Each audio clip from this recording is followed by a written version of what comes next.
Okay, so let me repeat. हाँ, तो अभी हम इसमें सेल प्रेशर ज़्यादा देख रहे हैं, हैवी वॉल्यूम्स हैं। We are also seeing into OBV declining, so we won't take that chance. देखिए जैसे क्या होता है ना, ऑन बैलेंस वॉल्यूम ये कम हुआ, we don't take that chance. When it comes back to the same here, recovered, same accumulation, then you can take a chance here. Then it has gone up, right? Price उतना नहीं बढ़ा था, price यहाँ पे क्या था, ये था। ठीक है, so we call it divergence between OBV and price. तो यहाँ पर इन दो पॉइंट्स को अगर आप देखें, तो यहाँ पर प्राइस आपका 945 था, और फिर से ऑन बैलेंस वॉल्यूम सेम हो गए, बट प्राइस मेरा नीचे था।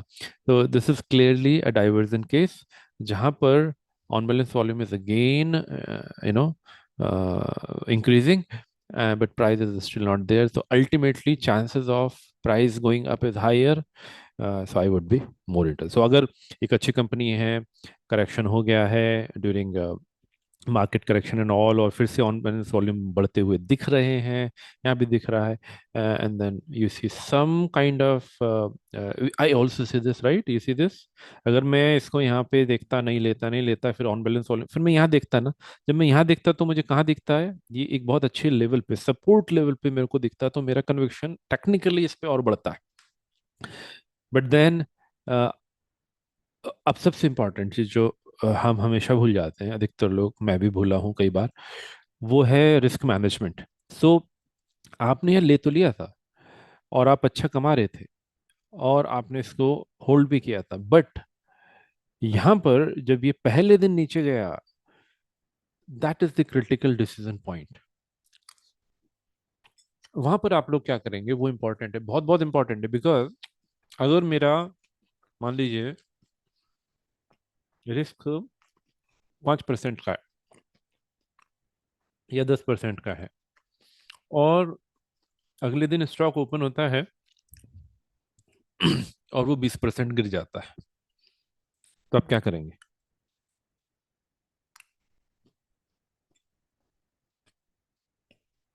निकल जाएंगे कि रखेंगे?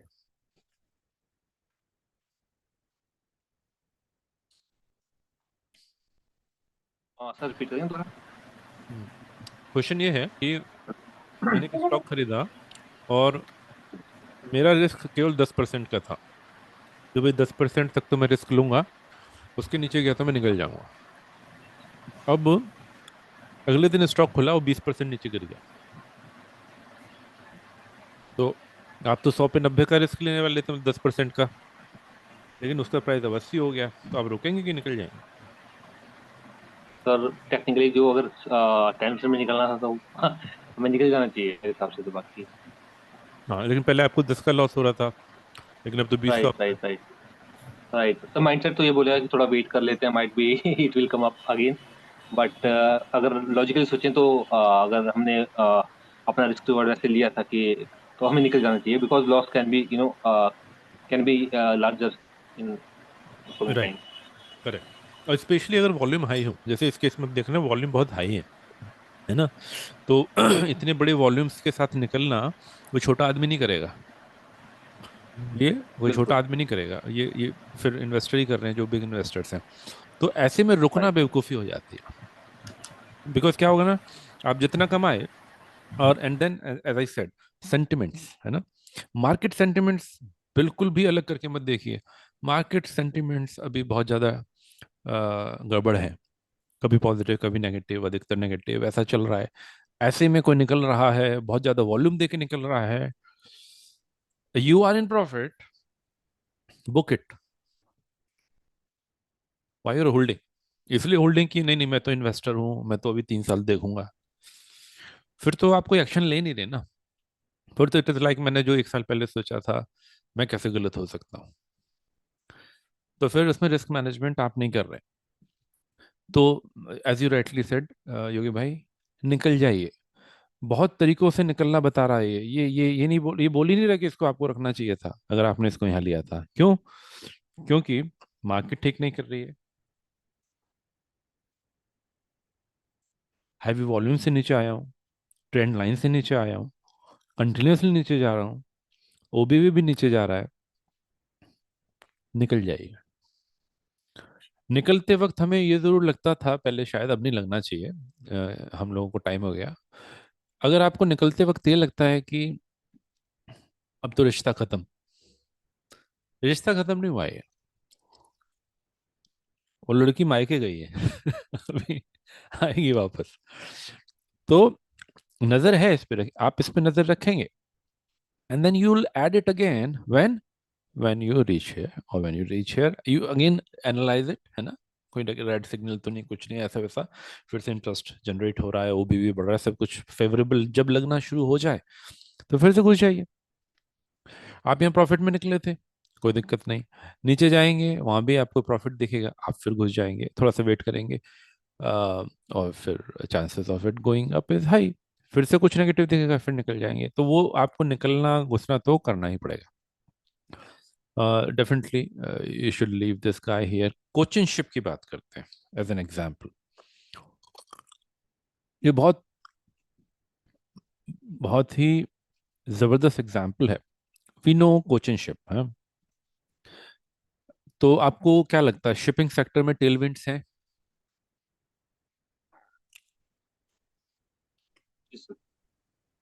है ना, है। कोचिंग शिप के बाद ऑर्डर की कोई कमी है या कोई रेड फ्लैग है? कुछ आई थिंक नो। कुछ नहीं है ना, आप जाके देखें कुछ नहीं मिलेगा आपको, तो फिर नीचे क्यों जा रहा है?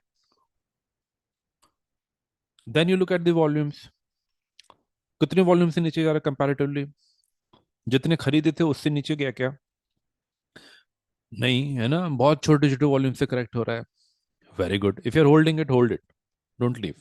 तो अब ये भी तो, किसी ने अगर इसको यहाँ खरीदा रहेगा यहाँ, ठीक है, तो वो अभी 22% के लॉस में है। तो अगर मैं इन्वेस्टमेंट के तौर पे घुसा हूं तो क्या मुझे निकलना चाहिए? मैं तो नहीं निकलूंगा, मैं निकलूंगा नहीं, लेकिन I add, where would I add? I would add here on this trend line, very strong trend line, है ना। मैं बहुत क्लोज नहीं खरीद रहा हूँ, बहुत नीचे खरीद रहा हूँ, बहुत नीचे, बिकॉज अल्टीमेटली सेक्टर टेलविंड्स है, कंपनी अच्छा कर रही है, मार्केट करेक्शन हो रहा है तो वो भी धीरे धीरे अपना थोड़ा बहुत बुकिंग कर रहे हैं, बहुत कम वॉल्यूम से कर रहे हैं, ओबीवी इस चीज को कंफर्म कर रहा है, ऑन बैलेंस वॉल्यूम बहुत कम नहीं हुए हैं। तो chances again, it is probability of going it up versus going it down is high. So if I buy it somewhere here, I see a target of 57%, an easy target, right? And if I bought it here, जो already मेरे पास है, उसमें मेरे को 10% करीब मिल जाएगा, and it will not stop here because I'll see it crossing all time high somewhere in the future. Why? Because it has crossed, पहले भी किया है,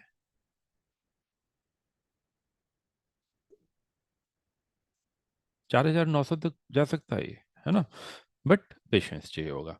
तो should I miss that chance to add when it comes to hair?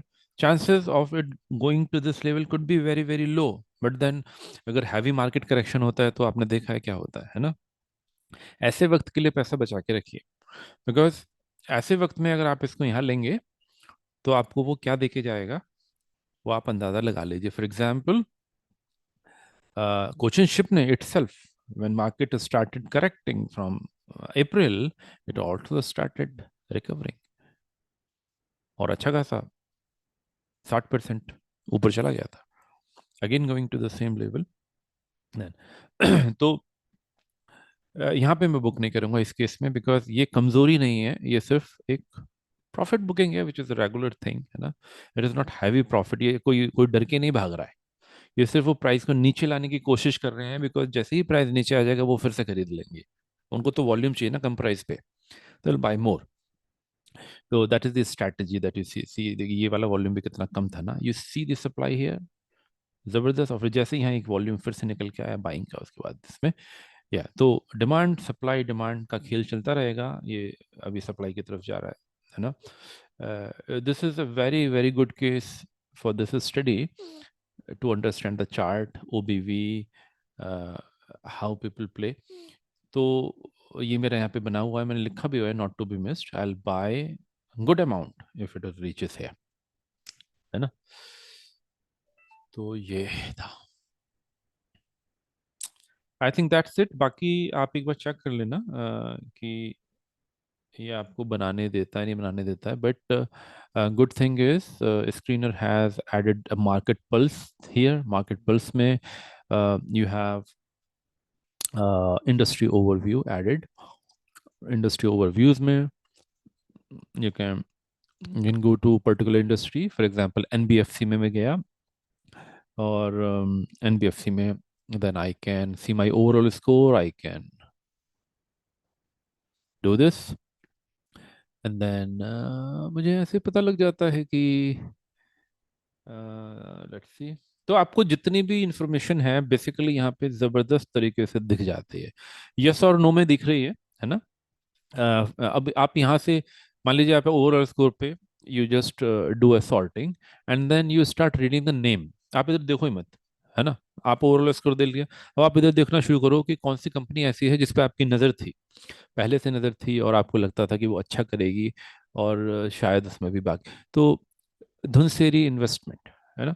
तो इसमें जब मैं जाता हूँ ये 91 का स्कोर दिखाता है। The only thing is operating profit margin 15% नहीं है, तो जाकर देख सकते हैं कितना है। अगर 15 नहीं है तो कितना है। तो अ, आप इसको यहाँ पे जाएंगे और क्या कर सकते हैं कि एडिशनली ऑन द टॉप, कहाँ गया, additionally on the top here you can add those parameters which you want to see हैं कितने।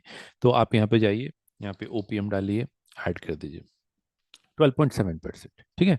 तो ओपीएम 15% नहीं है, but okay 12.7% is not bad. Operating profit margin है तो this should be okay. So I can give it the doubt of benefit that everything is good, good, good, good, good.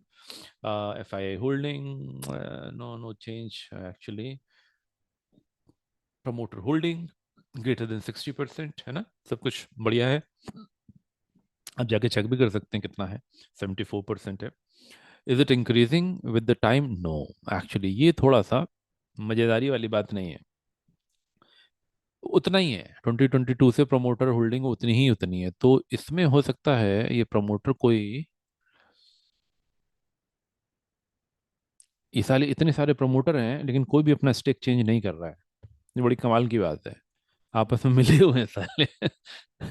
अरे, तो right. मतलब ये कैसे हो सकता है ना।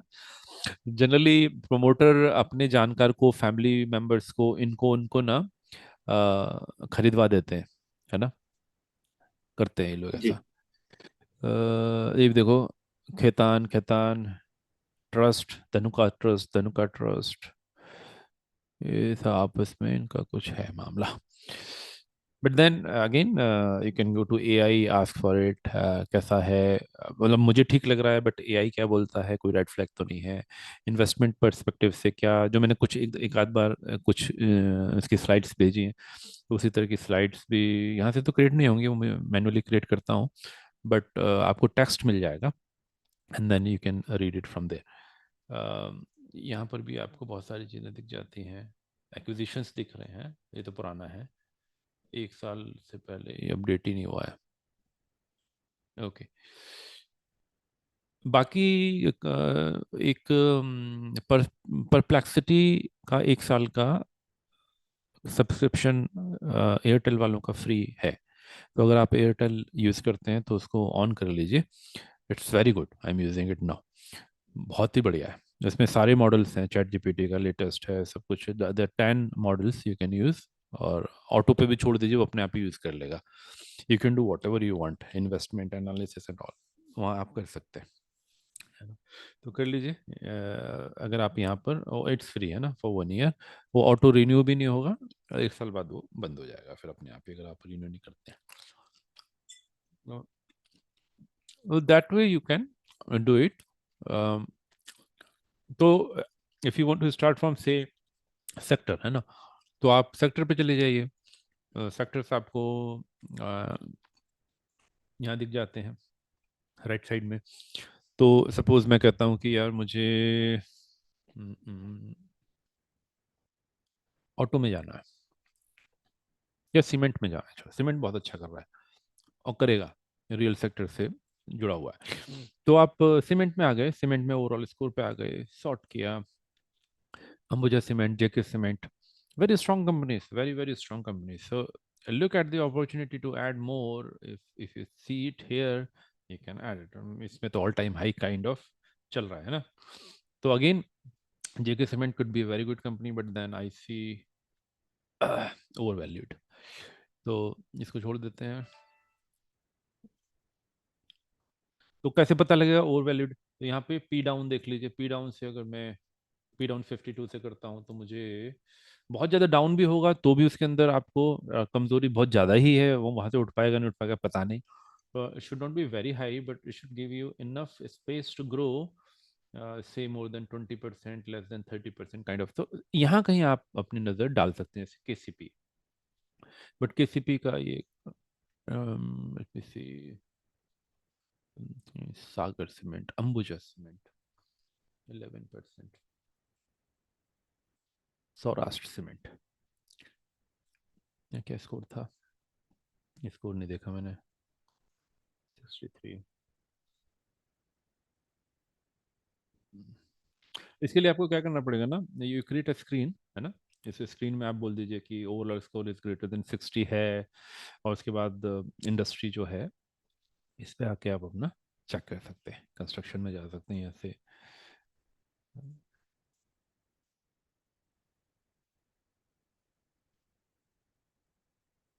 60 के ऊपर का स्कोर जो भी है वो आप चेक कर सकते हो। It should be, it's a reasonable company doing good. And then star cement 6% down है ऑल टाइम हाई से। बहुत अच्छा मौका नहीं दिख रहा, उदयपुर में दिख सकता है आपको। Udaipur is making something there. 10 years का सेल्स ग्रोथ 7.7, अच्छी बात है। Cochin ship is very very good example.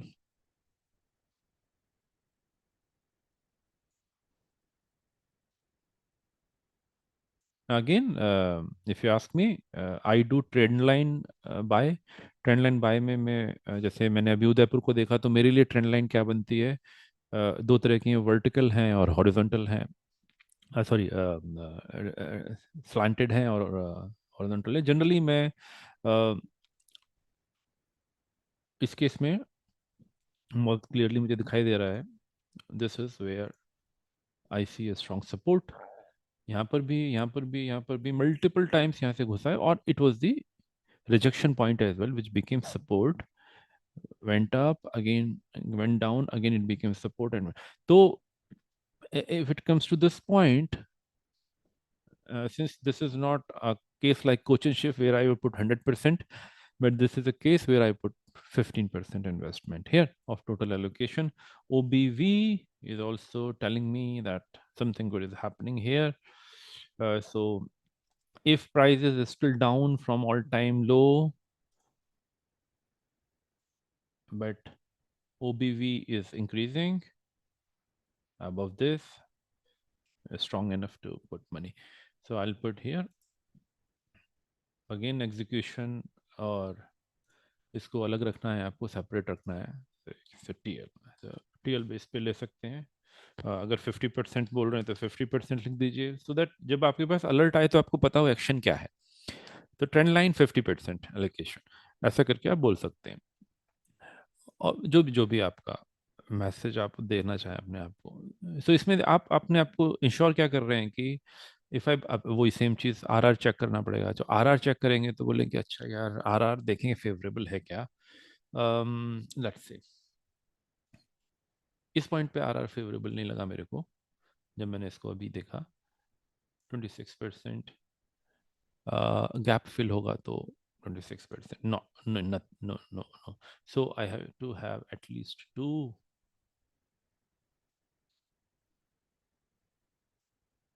I put it here. I'll be good to buy it here. क्या करें, जो भी आ रहा है वही आ रहा है ना? इससे नीचे नहीं लूंगा. Then go up to this. Then I can say my first 50% would be this. Second 50% would be somewhere here or somewhere here.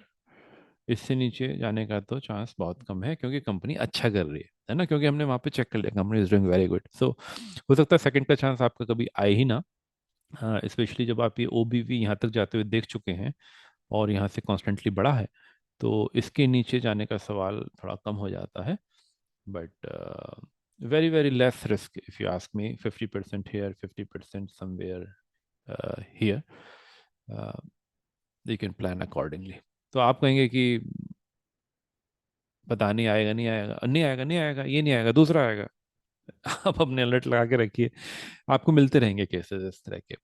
B very very conservative when you put alert, है ना, बहुत पास में अलर्ट मत रखिए. मैंने बहुत दूर रखा है, अगर आप देखो तो अभी भी मैं कंजर्वेटिव हो रहा हूँ कि अभी भी I want you to go down like 17%, जबकि तुम अच्छे हो, तुम्हारा स्कोर अच्छा है, अच्छी कंपनी हो, अच्छा ग्रो किए हो, बट स्टिल मैं जो है रिस्क उतना नहीं लूंगा. स्टार्टअप है तो chances of it giving good would be high. ठीक है, क्योंकि मोमेंटम की तरह नहीं देख रहे हैं ना, कि मोमेंटम की तरह देखते तो फिर कुछ बंदे ऐसे लगा सकते थे इसको कि okay then my trend line would be this.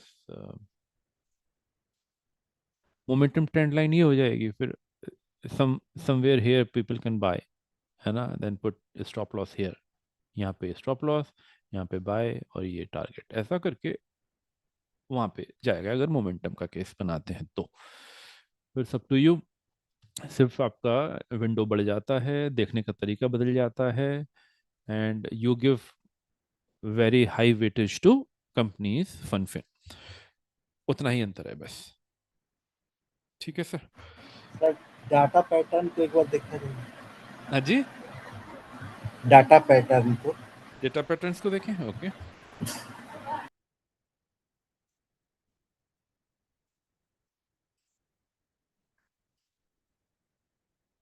तो लेट्स गो टू. अच्छी बात क्या है, जब आप ये बना लेंगे तो आपका पीएस के साथ कंपैरिजन बहुत इजी हो जाएगा based on this. If you go there तो आपका यहाँ पे ओवरऑल स्कोर इसका 71, नॉट बैड. 71 आ रहा है. क्या क्या नहीं मैच कर रहा? ऑपरेशनल एफिशिएंसी थोड़ी सी डाउन है. प्रमोटर होल्डिंग भी 60 से नीचे है, तो लेट्स सी कितनी है.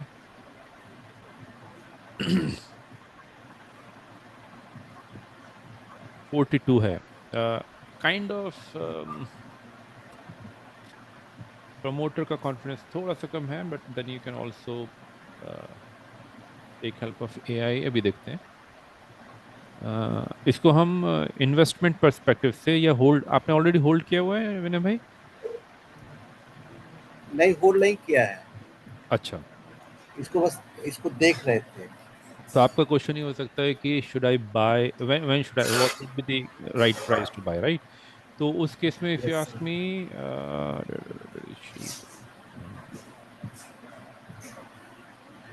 क्योंकि अभी ट्रेडिंग व्यू का सब्सक्रिप्शन खत्म हो गया मेरा.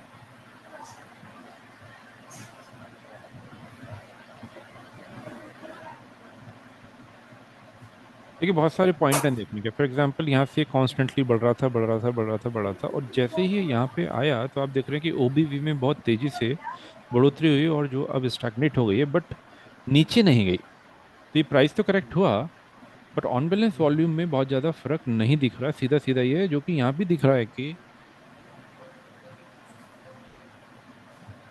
यहाँ पर भी दिख रहा है कि ये सप्लाई में जा रहा है थोड़ा सा, है ना, बहुत ज़्यादा वॉल्यूम्स जो है नहीं बिक रहे हैं, हल्का हल्का बिक रहा है.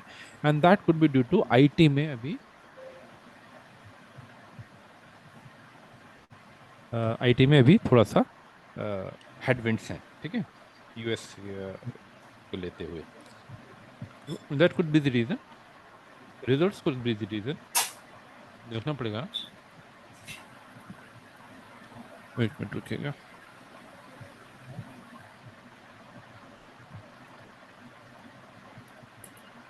Okay, so again favourable conditions हैं इस वक्त? नहीं है।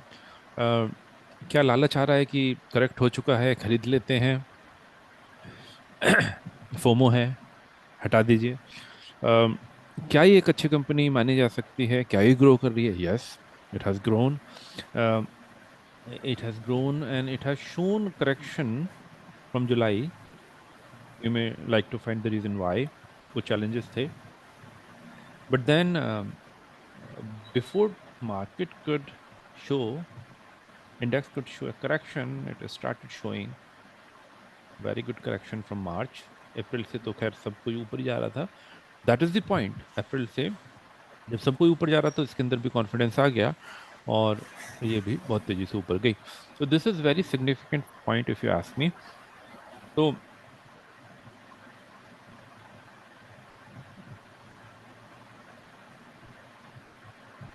एक्चुअली जिस जिस पॉइंट पे मैं अलर्ट लगाता हूँ वो सोना है। आप समझ रहे हो? अगर उस पॉइंट पे पहुंचा तो फिर आपके लिए सोना हो जाएगा। इसलिए कंजर्वेटिव बनिए और यहीं पे लगाइए। डेटा पैटर्न को मैं अगर खरीदूंगा तो यहीं पे खरीदूंगा। अब ये मौका कब आएगा पता नहीं मेरे को, बट ये मौका कभी भी आ सकता है और आएगा जरूर। आएगा जरूर। आएगा जरूर। 2 साल बाद आए भले, है ना? हाँ, मार्केट तो सिखा चुका है। और वही है जब आपको पैसा कमाना है। आप यहाँ रखो, लेकिन अगेन एज आई सेड कि आपको ये भी देखना पड़ेगा कि 2 ट्रांच में आप खरीद रहे हैं, और 2 ट्रांच में जब खरीद रहे हैं तो आपका रिवॉर्ड रिस्क रेशियो क्या बन के आता है। तो अगेन फिर चेक कर लेते हैं। अगर मैं इसको यहाँ खरीदता हूँ, कितना रिस्क ले रहा हूँ मैं? 31% का रिस्क ले रहा हूँ। कितने फायदे के लिए ले रहा हूँ? 642 के ऊपर है। ठीक है ये, है ना? तो this should be fine for me two by it here. आप अपना रूल बना लो कि 3 के ऊपर ही आपको दिखना चाहिए, तो 3 के ऊपर अगर आप देखना चाहते हैं तो somewhere here all time high पे अगर ये पहुंचेगा तो आपको 3 का भी मिल जाएगा। एंड एज वी डिस्कस्ड कि क्या करेंगे अगर ये नीचे आ गया, अगर ये इसको भी काट गया तो हम क्या करेंगे? 2 चीजें देखेंगे। क्या ये इसलिए नीचे जा रहा है कि इसके अंदर कोई रेड अलर्ट है, या इसलिए नीचे जा रहा है कि ओवरऑल मार्केट ही स्लो डाउन है? अगर ओवरऑल मार्केट स्लो डाउन कर रही है, ठीक है, तो उस केस में hold it if volumes are very low. तो वॉल्यूम लो है, ओवरऑल मार्केट लो है, for example this case, right? In this case I will hold. ठीक है, यहाँ पे मैं होल्ड करूंगा क्योंकि ये बहुत ही कम वॉल्यूम्स के साथ ओबीवी भी पॉजिटिव है, so I'll hold it. If I'm holding it, I'll hold it, but then I will also try to find a chance to add more if it goes to this level. So mentally be ready for it to drop down to this level if something drastically happens in the market. इस चीज के लिए तैयार रहिए, अपने mind को तैयार करके रखिए कि यहाँ तक भी गिर सकता है, और अगर यहाँ तक गिरेगा तो मैं होल्ड करूंगा या नहीं करूंगा, ये भी अपना प्लान ऑफ एक्शन तैयार रखिए। अगर होल्ड करना है तो करना है, नहीं करना है तो नहीं करना है, वो आप देखो क्या करना है। तो आप ये भी कर सकते हैं कि नहीं, फॉर द टाइमिंग मैं यहाँ से निकल जाता हूँ, लेकिन अब दोबारा अभी यहाँ पे अगर, जैसे अगर आप प्रॉफिट में हैं, सपोज मैंने इसको यहाँ खरीदा था और मैं प्रॉफिट में हूँ, यहाँ पर मैं प्रॉफिट में हूँ, मार्केट में स्लो डाउन है, कंपनी में कुछ बहुत अच्छे रिजल्ट्स नहीं आए हैं, तो फिर मुझे इसकी उम्मीद अभी ऊपर जाने की उतनी नहीं दिखती है। So in that case I would book the profit. 40% बुराने प्रॉफिट लेके निकल जाइए, and then when it comes back to this point by chance add more. तो प्रॉफिट यहाँ भी लिया और यहाँ ज्यादा प्रॉफिट मिलेगा आपको। और if by any chance it goes up, comes back and then goes up again with positivity, again you can add. तो आप दोनों तरफ ऐड कर सकते हैं, नीचे भी और ऊपर भी। नीचे तब ऐड करते हैं जब मार्केट करेक्शंस हो रहे हैं, लेकिन कंपनी आपने फंडामेंटली बिल्कुल बढ़िया है और एक ऐसे लेवल पे आ चुकी है जो इसका बहुत स्ट्रॉन्ग सपोर्ट लेवल बनता है। अ, आप कितनी सारी कंपनी ऐसी देखेंगे जब ये मार्केट करेक्शन हुआ जो अपने सपोर्ट लेवल से बाउंस हुई हैं, आपको दिखेंगी। और वही एक वक्त था जब आप वहां पर ऐड कर सकते हैं। ऐसे वक्त बहुत ज्यादा तो नहीं आते हैं, लेकिन आते जरूर हैं। तो अगर आते हैं तो उसके लिए पैसा तैयार रखिए और वहां पे थोड़ा सा अच्छा इन्वेस्ट कर दीजिए। तो जैसे कि ये और कोई तो इज दिस फाइन विनय भाई? कुछ हेल्प मिला इससे? हाँ सर। ओके जी। समीर भाई। Good morning NV. जी जी, गुड मॉर्निंग। आप कुछ क्वेश्चन पूछ रहे थे? जी जी। जी जी एनवी, सॉरी, आप ऑलरेडी शायद बता चुके होंगे ये चीज, जी जी। But I just wanted to confirm hmm, one के जो आपने जो पैरामीटर्स लगाए थे and the weightage, hmm, would it be apt और would it be appropriate to say depending on where the organization is in its life cycle, which means is it in a growth phase, is it in a nascent stage, or is it in a, let's say, mature stage, or in a declining stage at an industry level and at a company level as well. Hmm, So wouldn't their financial priorities or be different, and wouldn't it reflect on different aspects based on which stage they are in? तो अगर आप जैसा life cycle देखते हैं normally, हम्म, like जो bell curve होता है typically, hmm, so would the weightages and would the priorities be different? And the second question was, of course, these indicators will not be applicable to financials or NBFCs, right? They will be different by the nature of it, in the way that how they operate. For example, in terms of their sales growth, hmm. it would not be reflected typically because their sales is coming from loans and whatnot, so it would not be the same reflection in that sense, right? Right right. तो समीर भाई, उस पे हम actually this is the starting point जहाँ पर Okay, okay. हम कैसे एक एक क्विक वे में देख सकते हैं। डेफिनेटली एनबीएफसीज और बैंकिंग का बिल्कुल अलग ही तरीका है, तो उनके लिए अलग बनाना पड़ेगा आपको, है ना। This metrics would be Hmm. Different. But but यहाँ पर आइडिया ये था कि जैसे अभी इज इट ओनली ट्रू और false kind of thing, right? If it is greater then फिर 12%, then I get 16 marks. If it is less than, I get only 0, nothing. तो Okay, okay. तो क्योंकि ये है ना, ऑन ऑफ स्विच टाइप का है, तो ये आपको सिर्फ ये समझ गया, बताता है कि समझ। मैं उस पर्टिकुलर चीज के ऊपर हूँ या नीचे हूँ। तो लेकिन अभी इसमें ये भी होगा कि सेल्स ग्रोथ अगर मेरी 12% नहीं है से, लेकिन 11% है, तो है ना, हम्म। तो मैं इतना बुरा तो नहीं हो गया, तो मुझे कुछ तो दो, करेक्ट, है ना। करेक्ट। तो उसको इम्प्लीमेंट मैंने अभी नहीं किया है, but going forward definitely I will do that. Then hmm. Then comes the question that you said कि specific to industry and all, तो वो भी हम लोग करेंगे। लेकिन ओके। वो क्या है ना, वो थोड़ा सा कॉम्प्लेक्स है, तो मैं अभी उससे स्टार्ट नहीं किया मैंने, यस। है ना। हाँ। तो just to understand the concept अभी यहाँ पर है। लेकिन इसमें अच्छी बात ये होती है कि जब for example when you do a comparison, I will show you. Hmm. जैसे आपने हमने बना लिया था, आप नहीं थे, तो we have made this here sales growth, profit growth, EPS, EBIT, ये सब चेक हो रहा है और इनको स्कोर हम्म। मिल रहा है, ठीक। And then there is overall score. तो इसमें ओके। क्या होता है, जैसे मैं एरोस्पेस पे गया, ओवरऑल स्कोर पे मैंने इसको सॉर्ट कर लिया, and then hmm. I get this here. तो यहाँ पर और कुछ ऐड कर लिए हमने, for example P down 52, which is down from 52 week high, कितना नीचे है ना। This is not a okay. Ratio, kind of a parameter that we have added additionally. Hmm. Market cap और चेंज इन एफआई होल्डिंग, ये डाले हमने। तो हम्म।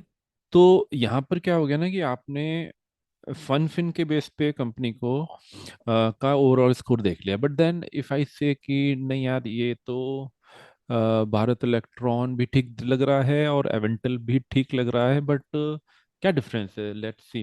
Capital work in progress इसका जो है 0 दिख रहा है, यानी capital work in progress parameter पे मैच नहीं कर रहा है। कितना होना चाहिए, कितना हमने इसको देखा है, हमने बोला है कि 30%, less than 30% of the net block which is total value of asset. Let's see कितना है, तो देखते हैं।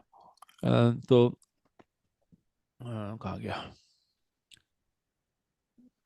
नेट ब्लॉक, 115 करोड़, ठीक है। नेट ब्लॉक 115 करोड़ है और ये 4.5 करोड़ है, तो कैपिटल वर्क इन प्रोग्रेस बहुत कम है ना, as compare to hmm. Net block. तो do I take it as negative और पॉजिटिव, ये आप खुद देख लो कि अभी ये लोग ग्रोथ में उतना पैसा लगा नहीं रहे हैं, ठीक है, कुछ तो कर रहे हैं, करेक्ट। कहाँ लगा रहे हैं वो आप देख के डिटेल में जान सकते हो। बट ये मेरे को जीरो क्यों मिला? क्योंकि ये तो 115 से नीचे, क्योंकि मैंने शायद रेशियोज में ये भी चेक किया है कि 10% के ऊपर होना चाहिए। So let me go hmm. There, क्योंकि ना कैन बी, थोड़ा। Since you are speaking about it, वो हम्म। शायद आप ऑलरेडी बता चुके हैं, बट वो थोड़ा आप एलोबरेट कर सकते हैं, नेट ब्लॉक क्या होता है? नेट ब्लॉक होता है आपके टोटल एसेट्स वैल्यू, है ना। एक ओके। कंपनी है, उसके ओके, एसेट्स की excluding the. Total, excluding the okay. Depreciation and all, सब सब हटा देते हैं उसमें से। मतलब अभी करंट अगर कोई मेरे से खरीदेगा, जैसे ना मेरा हाँ सारा हाँ सामान हाँ। अगर मैं बेचूंगा तो अभी की वैल्यू क्या है, करंट वैल्यू क्या है, क्योंकि मैं हो सकता है मैंने 10 लाख की कार खरीदी हो, लेकिन डेप्रिशिएट हो के अभी वो उसकी वैल्यू 4 लाख हो गई है, तो मेरे को 4 लाख ही मिलेगा ना। ओके, तो ये समझ गया कंपनी समझ के गया वैल्यूएशन के लिए यूज होता है ना। समझ तो गया समझ गया। तो नेट ब्लॉक अगर बढ़ रहा है, किसी कंपनी का नेट ब्लॉक मान लीजिए पहले 100 करोड़ था और नेट ब्लॉक अभी 200 करोड़ हो गया है, वो एसेट हैवी कंपनी है, मैन्युफैक्चरिंग करती है, मशीन्स हैं, बिल्डिंग्स हैं, और वो बढ़ गई हैं, यानी दुगनी हो गई हैं पिछले 3 साल में, तो दैट इंडिकेट्स की कंपनी इज ग्रोइंग, है ना। Okay okay. है ना, क्योंकि आपके एसेट्स बढ़े हैं ना। और वो एसेट्स कहाँ से बढ़े हैं? करेक्ट वो एसेट बढ़े हैं correct. Capital work in progress से। यानी आपने कुछ पैसा लगाया, तो आपका कैपिटल लगाया, वर्क इन हाँ। प्रोग्रेस जो है वो रिड्यूस होते जाना बड़ा। चाहिए। अगर रिड्यूस हो रहा है करेक्ट कैपिटल, है ना, by the time, quarter by quarter और year by year, and it is converting into asset, it's a correct good sign. लेकिन अगर capital work in correct progress पड़ा ही हुआ है वहीं, है ना, चेंज ही नहीं हो रहा, तो it can also correct. Indicate some halt in the project, है ना, काम चले समझ नहीं, गया, मतलब हाँ, है ना। समझ गया। तो ये सारी चीजें आपस में कोऑर्डिनेट करके, मतलब है ना, कनेक्ट करके देखनी पड़ेंगी वैसा। तो देखते हैं एक बार, मैंने यहाँ पे, तो हम क्यों कह रहे हैं कि नेट ब्लॉक से 30%, 30% से कम होना चाहिए नेट ब्लॉक का, यानी कि जितने एसेट मेरे पास है, मतलब मेरी औकात तो 100 करोड़ की है और मैंने वर्क इन प्रोग्रेस लगा दिया 60 करोड़। तो मैं कैसे लगा सकता हूँ? इसका मतलब मैंने लोन वोन लिया रहेगा या कुछ तो गड़बड़ है, तो मैं प्रॉब्लम में आ सकता हूँ। तो I am not managing it correct. Efficiently. तो इसलिए बोलते हैं कि आप एफिशिएंटली। ठीक है, आप प्रोग्रेस करो, आप ग्रोथ करो, सब कुछ करो, लेकिन तुम्हारी जो औकात है उसके 30% के नीचे ही। इट इज लाइक जब लोन लेने जाते हैं ना, तो पूछते हैं ना सैलरी कितनी